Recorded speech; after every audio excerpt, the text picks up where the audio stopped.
বিদেশ ঘুরিয়া মুরিদ আমার কলিজার টুকরা মুর্শিদ বলেন হযরত হাত উঠাইয়া গো মুর্শিদ ও মুর্শিদ তুমি কইরা লুকায়া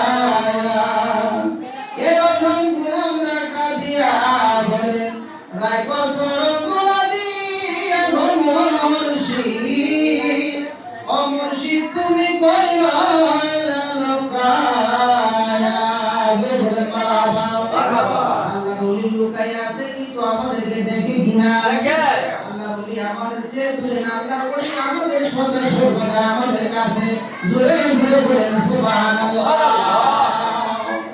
আল্লাহ বলি আমাদের কাছে আল্লাহ বলি সদা সর্বদাই মুরিদের আমলগুলো দেখতে পাই জোরে বলেন সুবহানাল্লাহ কে বলে আমি তো তোমায় দেখতে পাই কে বলে তুমি হারিয়ে গিয়েছো আমি তো তোমায় দেখতে পাই মাহফিলে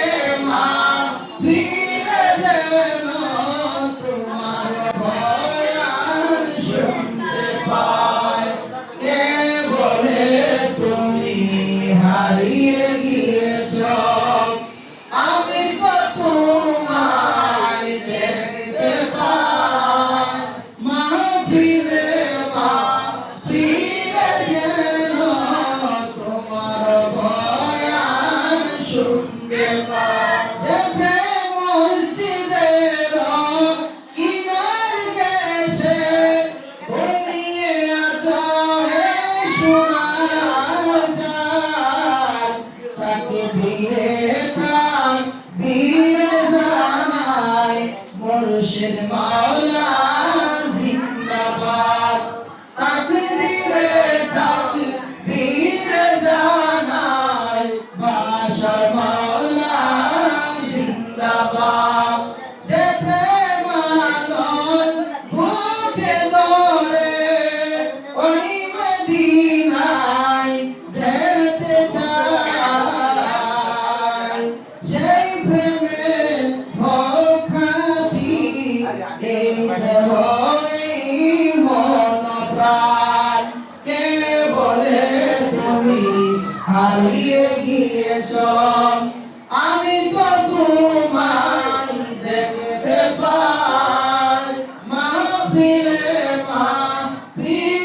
যেন তোমার বয়ান শুনতে পাই আল্লাহুম্মা সাল্লি আলা সাইয়্যিদিনা মাওলানা মুহাম্মদ ওয়া আলা আলি সাইয়্যিদিনা মাওলানা মুহাম্মদ জঙ্গলের পশুরে বলে আজমাদের খুশিরি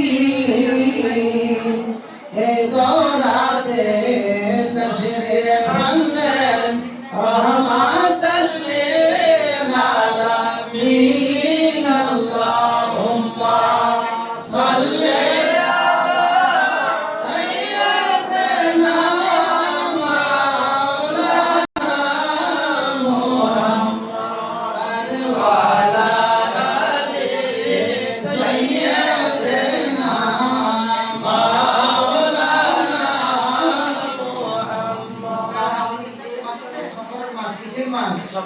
সফর মাস এই সফরটাকে আবিষ্কারী মাওলা হাসান আলাইহিস সালামকে বিষ পান করে দুনিয়া থেকে বিদায় করে দিয়েছেন এর পরের যে মাসটা আসছে সেই মাসটা আমাদের ঈদে মিলাদুন নবী সুবহানাল্লাহ ঈদে মিলাদুন নবী বাংলার জমিনে প্রতিষ্ঠা করতে যারা অক্লান্ত পরিশ্রম করেছেন এদের উনাদের মধ্যে অন্যতম হচ্ছেন আমাদের মহান মুর্শিদ কেবলা সুবহানাল্লাহ তিনি বাংলার জমিনে সর্বপ্রথম বৈরবের জমিনে নারে রিসালাত ইয়া রাসূলুল্লাহ সাল্লাল্লাহু আলাইহি ওয়াসাল্লাম স্লোগান দিয়েছেন সুবহানাল্লাহ তিনি আস্তে আস্তে আমাদেরকে শিখাইলেন নারে হায়দারিয়া মাওলা আলী মুশকিল কুশা তিনি তরিকতের ইমাম হুজুর গরবির আব্দুল কাদের জিলানী লাগাইলেন নারে গাউসিয়া ইয়া গাউসুল আজম দস্তগীর।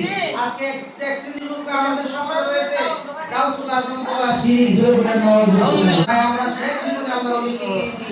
আল্লাহর ওলি কেমন ছিলেন? উনি ঈদে মিলাদুন নবী, ঈদে মিলাদুন নবী, শবে বরাত, শবে মেরাজ, এগুলোর জন্য আল্লাহর ওলি দেওয়া ছিলেন, জোরে বলেন সুবহানাল্লাহ। বলেন আল্লাহর দরবারে যদি কোনো ইবাদত কবুল হয়, ওই সমস্ত রাস্তার ইবাদতগুলি কবুল হয়, জোরে বলেন সুবহানাল্লাহ। আজকে আমাদের ওই একদল বলতে চায় যে ওনারা আলিয়ানি বলে ওনারা শুধু পাট পাঞ্জাবি করে মালিক বলে জিনিসগুলো করে নাই। আল্লাহ ওলি কি নিষেধ করে গেছে কোনো জায়গায়? না।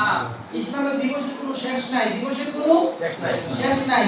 আমাদের বাংলাদেশ সরকার অনেক দিবস সরকারি ছুটি রাখছে, অনেক দিবস সরকারি ছুটি রাখে নাই, এজন্য এইটা যে দিবস নাই আছে মনে আছে না, ওনাদের মনে ধরছে ছুটি রাখছে, ওনার মনে ধরনের ছুটি রাখে না, কিন্তু আপনি পালন করলে কেউ নিষেধ করতে পারবে না।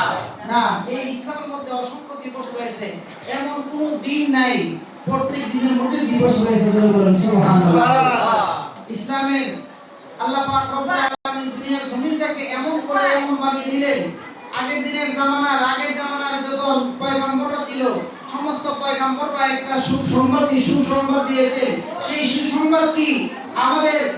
আমাদের আখিরি জামানার নবী সরকার দু আলম নূর মুজাসসাম হুজুর নূর সাল্লাল্লাহু আলাইহি সাল্লাম দুনিয়ার জমিনে আগমন করবে, জোরে বলেন সুবহানাল্লাহ। সবাই খবর দিলেন আসিতেছে, কখন যে আসবে? আখিরি জামানা শেষ হয় নাই, সর্বশেষে হযরত আল্লাহর নবী ঈসা আলাইহিস সালাম বললেন, এ দুনিয়ার মানুষ জেনে রাখো, আমার পরেই যিনি চলে আসবে। আমার মহান মুশরিকরা বলতেন যে প্রধান নবী কি তখন ওয়াজ করে, উনার পরে আর কোনো ওয়াজের প্যান্ডেল তাই না, উনি মুনাজাত করে দিলে প্যান্ডেল খুলে লাগবে, বলেন ঠিক কি না? আমাদের এই জামানা চলতেছে দয়াল নবীর জামানা, বেলায়েতের জামানা। আমার নবী হলেন আখিরি রাসূল, তিনি হচ্ছেন খাতামুন নবী সাল্লাল্লাহু আলাইহি সাল্লাম, বলেন সুবহানাল্লাহ। ওনার জামানা চললে শেষ পর্যন্ত আর হবে না। আমার মহান মুশরিকরা এই ভয়ানক করেছে, আসমানগুলি ধ্বংস হয়ে যাবে, কিয়ামত হয়ে যাবে, এই নবীর জামানা থাকবে, আর কোন নবী আসবে না কিয়ামত পর্যন্ত। নবুয়তের দরজা আমার আল্লাহ খতম করে দিলেন, কিন্তু বেলায়েতের দরজা কিয়ামত পর্যন্ত চালু রাখবেন, জোরে বলেন সুবহানাল্লাহ। ঈদে মিলাদুন নবী সাল্লাল্লাহু আলাইহি ওয়াসাল্লাম 12 রবিউল আউয়াল সরকার দু আলম নূরে মুজাসসাম রাহমাতুল লিল আলামিন দুনিয়ার জমিনে আগমন করেছেন। আমার আল্লাহ বলে নবীর আগমনে তোমরা খুশি হও, জোরে বলেন সুবহানাল্লাহ। আপনাদের এলাকায় যত জুলুস হয়, বাংলাদেশের অনেক অঞ্চলে যত জুলুস হয়, ঈদে মিলাদুন নবী হয়, নিজেরা অংশগ্রহণ করবেন। ঈদে মিলাদুন নবীতে অনেক আমার ভাইরা বলে যে এটা তো কোরআন হাদিসে নাই, জোরে বলেন নাউজুবিল্লাহ। খুশি মানানোর জন্য দলিল আছে। আল্লাহ রাসূল সরকার দু আলম নূরে মুজাসসাম রাহমাতুল লিল আলামিন এক সাহাবী বাড়ি দিয়ে হেঁটে যাইতেছেন, যাওয়ার সময় দেখতেছে নবী পাক সাল্লাল্লাহু আলাইহি ওয়াসাল্লামের আগমনের কথা তিনি বয়ান করতেছেন। আল্লাহ রাসূল মৃদু হাসলেন এবং বললেন, যদি তোমরা জান্নাতি কোনো মানুষ দেখতে চাও তাদের বাড়িতে চলে যাও, জোরে বলেন সুবহানাল্লাহ। তাহলে মিলাদ শব্দের অর্থই রাসূল পাকের আগমনের বার্তা। আল্লাহ রাসূল কিভাবে দুনিয়ার জমিনে আগমন করছেন সেই বার্তাগুলো আমাদেরকে তিনি বুঝাই দিলেন, এবং এই বার্তাগুলো আল্লাহর ওলিরা যুগ যুগ ধরে এগুলো আমাদেরকে শিখিয়েছেন, জোরে বলেন সুবহানাল্লাহ। মুজাসসাম ঈদে মিলাদুন নবী যারা পারেন দরবাসী দিনের বেলা অনুষ্ঠান হবে যাবেন, পরের যারা জুলুস করবেন, এতে কোনো ফতোয়া কোনো কিছু নাই।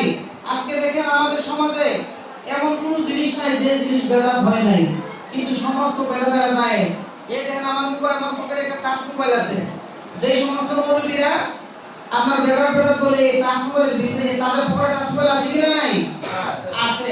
মোবাইলে ছবি তোলা সমস্ত আলেমদের মধ্যে হারাম। কি হারাম? ছবি তোলা হারাম। অনেকে ছবি তুলে না, ছবি ঘোরা হারাম না, কিন্তু হারাম। কিন্তু এই সমস্ত মৌলবীদের ছবি দেখেন ফেসবুক, ইউটিউব, যত টুইটার যা আছে সব জায়গার মধ্যে আছে, কিন্তু ওনাদের বেলায় যখন যায় সবকিছু হালাল হয়ে যায়, কিন্তু আপনার আমার বেলায় সবগুলো হারাম হয়ে যায়, জোরে বলেন ঠিক কি না? তাহলে আমরা ফতোয়াবাজির দিকে আমরা থাকবো না। আমরা দেখব আল্লাহর ওলি আমাদের মহান মুর্শিদরা কে দিন উদযাপন করেছেন, সেই দিন আমরা উদযাপন করতে চাই কিনা? চাই। আল্লাহর ওলি যে পথ আমাদেরকে দেখিয়েছেন, যেই পথে চলার জন্য, যেই দিনগুলো উদযাপন করার জন্য বলছেন, সেই দিনগুলো আমরা উদযাপন করব, জোরে বলেন সুবহানাল্লাহ। আমাদেরকে যতই ফতোয়া দাও, বেদাতি এখন আবার এই একদম বাইরে এসে বেদাতি তো ওহাবি আমরা ফতোয়া দেয়, একদম সুন্নির মধ্যে বাইরে এসে কয়রা হয়েছে শিয়া। কি হয়ে গেছে? শিয়া। আহলে বাইতের মহব্বত যদি অন্তরে থাকে, জামানার বিশ্ববিখ্যাত ইমামরা বলছে যে তোমরা যদি আমার আহলে বাইতের মহব্বতের জন্য আমরা শিয়া বলো, একবার না শতবার আমরা শিয়া হইতে রাজি। কিন্তু প্রচলিত অর্থে যে সেই শিয়া আমরা না। আমরা মওলা আলীকে মানি এবং আরবা খলিফা হযরত আবু বকর, সাইয়েদনা আবু বকর সিদ্দিক রাদিয়াল্লাহু তাআলা আনহুকে মানি, হযরত ওমর ফারুক রাদিয়াল্লাহু তাআলা আনহুকে মানি, আমরা হযরত উসমান সুনুরাই রাদিয়াল্লাহু তাআলা আনহুকে মানি, মওলা আলী মুশাকে মানি, পাকবাদেরকে আমরা মানি। কিন্তু আমরা কিছু কিছু সাহাবীদেরকে আমরা মানি না। আমাদের মহান মুর্শিদ কেবলা তাদেরকে মুনাফিক ফতোয়া দিয়েছে বলে বলেন ঠিক কি না?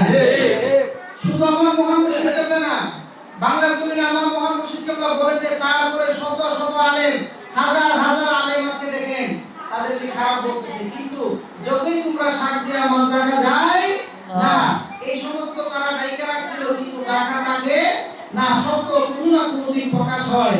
আওলাদে ওলি ইসুর সাথে তাকে একটা কথা বলে, ঘরের ভিতরে যদি আপনি আগুন লাগায়া যে দুয়া যখন কেউ না দেখে, বুঝছেন নি, যে কেউ দেখতো না, আমার বলে যে আমি ধোঁয়া জ্বলাইছি কেউ দেখতো না, কিন্তু একটু ঘরের একটু ফাঁক পেলে ধোঁয়া বাইরে করি বাইরেও মানুষ দেখবো। কিন্তু যতই আপনারা ডাইকা রাখেন কোনো কাজ হবে না। একদিন না একদিন সত্য এই দেশে প্রতিষ্ঠিত হবে। সুবহানাল্লাহ। আমরা একটু ভয় করি না। আল্লাহর ওলি মহান মুর্শিদ কেবলা বলছে, বাবা দুনিয়াতে আসো আর দুনিয়াতে আসবা না, সঠিক হক কথা বলে যাও। হক কথা বললে কালকে আমাদের ময়দানে তোমার এই কথা যেন না হতে পারে। যদি সরাসরি না পারেন, মনে মনে আপনি বিশ্বাস করেন, প্রতিবাদ না করতে পারলে আপনি তাদের ঘৃণা করেন, সে নবীর দুশমন। মহান মুর্শিদ কেবলা আজীবন তিনি সংগ্রাম করেছেন যে ওহাবীদের সাথে কোনো আত্মীয়তা করা যাবে না, তাদের বাড়িতে সমস্ত কিছু করা যাবে না। কিন্তু আমরা টান মিলাই চলি এর খাতিরে, ব্যবসার খাতিরে। মহান মুর্শিদ কেবলা অসংখ্য বয়ানে বলছে, দুনিয়া ব্যবসার খাতিরে আখিরাত হারায়ও না। এই দুনিয়া হচ্ছে তোমার কামাই করার জায়গা। যদি তুমি কামাই করতে পারো, কালকে আমাদের ময়দানে আপনার নাজাতের তৈরি হইতে পারে। সুবহানাল্লাহ। আর যদি দুনিয়া ব্যবসার খাতিরে আমি ওনার শুরু করি, আবার আমার ব্যবসার খাতিরে তার সাথে সুসম্পর্ক আমরা বজায় রাখলাম, তাহলে আপনার হইল না সুতরাং মুনাফিকি। সবচেয়ে বেশি শাস্তি হবে মুনাফিকদের। জোরে বলে ঠিক কি না? অন্তরটা খোলাসা রাখবেন। মুনাফিক মিথ্যা কথা বলতে পারবেন না। ওয়াদা দিয়ে ওয়াদা রক্ষা করবেন। এগুলো যদি না করেন, কালকে আমাদের ময়দানে আপনাদের জন্য যদিও আল্লাহ ওলি আছে, নবী আছে, টাকার পরেও কিছু জেল খাটতে হইব। কি খাটতে হইব? জেল খাটতে হইব। জেল খাইতে